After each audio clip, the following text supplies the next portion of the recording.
Hi everyone, आप लोगों का फिर से एक न्यू वीडियो में स्वागत है। दोस्तों, मैंने पिछले वीडियो में आप लोगों को बताया हुआ था कि करंट अकाउंट और सेविंग अकाउंट में क्या क्या डिफरेंट होते हैं, क्या होते हैं करंट अकाउंट और क्या होते हैं सेविंग अकाउंट। आज की इस वीडियो में हम बात करने वाले हैं सैलरी अकाउंट के बारे में कि आखिर ये सैलरी अकाउंट क्या होते हैं, सैलरी अकाउंट कितने तरह के होते हैं, सैलरी अकाउंट में हमें मिनिमम कितना बैलेंस रखना होता है। साथ ही हम ये भी बात करेंगे कि सैलरी अकाउंट अगर आप ओपन करते हैं तो आपको यहाँ पर क्या क्या बेनिफिट्स मिलते हैं। वीडियो आज का ये काफी इंफॉर्मेटिव होने वाला है, वीडियो के एंड तक जरूर देखें। चलिए आज के इस वीडियो को कंटिन्यू करते हैं।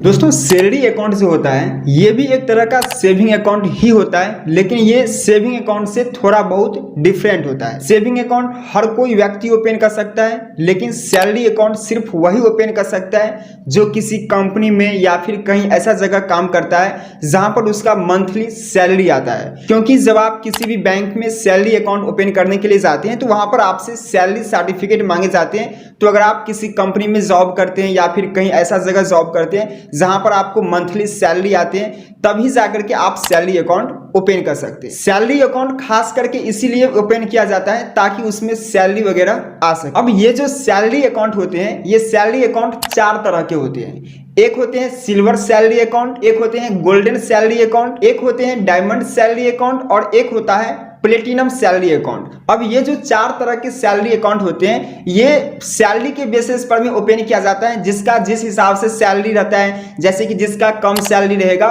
तो उसका यहाँ पर सिल्वर सैलरी अकाउंट ओपन किया जाता है, जिसका थोड़ा हाई रहेगा उसका गोल्डन सैलरी अकाउंट ओपन किया जाता है, जिसका उससे भी थोड़ा हाई रहता है उसका डायमंड सैलरी अकाउंट ओपन किया जाता है, जिसका सबसे हाई सैलरी रहता है उसका जो है सो यहाँ पर में प्लेटिनम सैलरी अकाउंट ओपन किए जाते हैं। तो जिसका जिस हिसाब से सैलरी होते हैं उसका उस हिसाब से सैलरी अकाउंट ओपन किए जाते हैं। अब सैलरी अकाउंट में क्या होते हैं कि यहाँ पर आपको मिनिमम बैलेंस रखने की जरूरत नहीं पड़ती है, यहाँ पर जीरो बैलेंस रिक्वायरमेंट होती है। और सेविंग अकाउंट जो होती है उसमें भी लगभग में जीरो बैलेंस रिक्वायरमेंट होते हैं, लेकिन बहुत सारे ऐसे सेविंग अकाउंट होते हैं जिसमें आपको कुछ ना कुछ बैलेंस मेंटेन करके रखने होते हैं। लेकिन सैलरी अकाउंट आप जो भी ओपन करते हैं, चाहे डायमंड सैलरी अकाउंट ओपन करते हैं या फिर प्लेटिनम सैलरी अकाउंट ओपन करते हैं या फिर सिल्वर सैलरी अकाउंट ओपन करते हैं या फिर गोल्डन सैलरी अकाउंट ओपन करते हैं, आप जो भी सैलरी अकाउंट ओपन करते हैं यहाँ पर आपको कोई भी बैलेंस मेंटेन करके रखने की जरूरत नहीं पड़ती है। लेकिन कई सारे सिचुएशन में आपको अपने सैलरी अकाउंट में भी बैलेंस मेंटेन करके रखने होते हैं। मान लीजिए आपने किसी कंपनी में जॉब करते हैं, आपने यहाँ पर अपना सैलरी अकाउंट ओपन किया है। अब सैलरी अकाउंट ओपन करने के बाद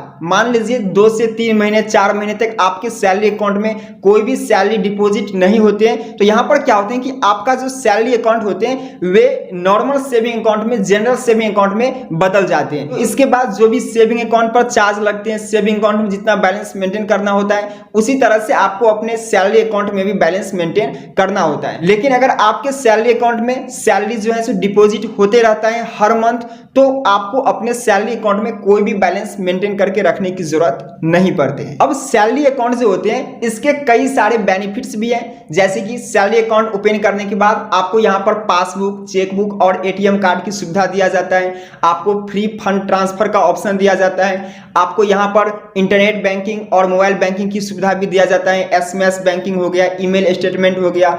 इसके साथ साथ जो सबसे बड़ी फायदा है वो रहता है कि आप यहाँ पर कभी भी लोन वगैरह ले सकते हैं। अगर आपका सैलरी अकाउंट है तो आप कभी भी क्रेडिट कार्ड के लिए अप्लाई कर सकते हैं, आपको आसानी से क्रेडिट कार्ड भी मिल जाते हैं और आपको आसानी से लोन वगैरह भी मिल जाते हैं। अब कई लोगों के मन में एक सवाल रहता है, हो सकता है कि ये सवाल आपके मन में भी आता होगा, जिसका सैलरी अकाउंट है वो कितना तक का लोन ले सकता है। तो आपको बता दें, जिसका जितना सैलरी रहता है, ठीक है, वो उससे 60 गुना तक का लोन कभी भी ले सकता है। मान लीजिए किसी पर्सन का सैलरी अकाउंट है, उनका जो सैलरी है वो 40,000 रुपया पर मंथ है, ठीक है, तो वो अपना सैलरी से 60 गुना लोन कभी भी ले सकता है। मान लीजिए उसका 40,000 रुपया पर मंथ उसका सैलरी है, तो वो 24 से 25 लाख रुपीस तक का होम लोन वगैरह कभी भी ले सकता है। तो ये सारी सुविधा सैलरी अकाउंट में देखने को मिलते हैं। लेकिन सेविंग अकाउंट जो होते हैं उसमें अगर आप लोन वगैरह लेते हैं, क्रेडिट कार्ड के लिए अप्लाई करते हैं, उसमें आपको कई सारे परेशानियों का सामना करना पड़ता है। जल्दी आपको लोन वगैरह नहीं मिलते हैं, जल्दी आपको क्रेडिट कार्ड नहीं मिलते हैं। लेकिन सैलरी अकाउंट में ऐसा नहीं होता होता है, यहाँ पर आपको इंस्टेंट आपको क्रेडिट कार्ड दे दिया जाता है, इंस्टेंट आपको लोन वगैरह दे दिया जाता है। तो ये सब सारी इसकी सुविधा है। अब आपके मन में ये सवाल आते होंगे कि सैलरी अकाउंट किस तरह से हम ओपन कर सकते हैं। तो आपको बता दें, सैलरी अकाउंट हर कोई ओपन नहीं कर सकता है। जैसे कि मैंने आपको बताया, जो सैलरी पर्सन होगा, जिसका हर मंथ सैलरी आता होगा, वही सैलरी अकाउंट ओपन कर सकता है। अगर आपके पास सैलरी का सर्टिफिकेट है तो आप किसी भी बैंक में जाएंगे तो आप अपना सैलरी अकाउंट ओपन कर सकते हैं। लेकिन जिस कंपनी में आप जॉब करते हैं उस कंपनी के कहने पर ही आपका सैलरी अकाउंट ओपन किया जाता है। इसके अलावा सैलरी अकाउंट के और भी कई सारे बेनिफिट्स हैं, लेकिन जो मेन बेनिफिट्स थे उसके बारे में मैंने आपको बता दिए। जो भी सैलरी अकाउंट के बारे में जानना इंपॉर्टेंट था उसके बारे में मैंने आपको बता दिया। उम्मीद करता हूं कि ये वीडियो आपको काफी नॉलेजेबल लगा होगा। अगर आपके मन में किसी भी तरह के सवाल हैं तो आप अपना सवाल नीचे कमेंट बॉक्स में पूछ सकते हैं। हम आपके सवाल के जवाब कमेंट बॉक्स में ही देने की कोशिश करेंगे। हो सकता है किसी कारण से आपके सवाल के जवाब हम कमेंट बॉक्स में नहीं दे पाए। घबराने की बात बिल्कुल नहीं है, क्योंकि आपके सवाल के जवाब एक वीडियो के माध्यम से आप तक पहुंच जाएंगे। चलिए हम आपसे फिर मिलते हैं नेक्स्ट वीडियो में बहुत जल्द। तब तक के लिए जय हिंद, जय भारत।